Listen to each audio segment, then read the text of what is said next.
Wrong answer challenge. ഓഫീസിൽ എങ്ങനെയാ പോകുന്നത്? കുതിരപ്പുറത്ത്.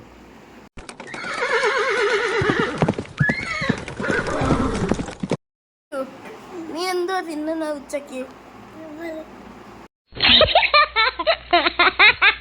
എവിടെ കിടന്നുറങ്ങുന്ന? ഞാൻ കടലില്.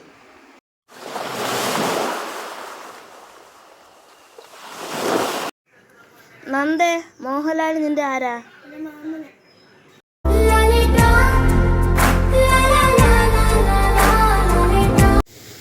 മോളമ്മ, കടലിലെ മത്സ്യനെങ്കിൽ ആരാ? ഞാനാ.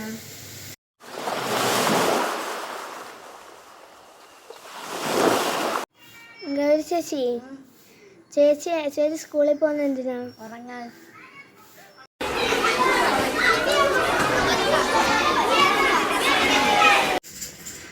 മുത്തശ്ശിയുടെ ജോലി എന്തുവാ? ആനപ്പാപ്പാൻ.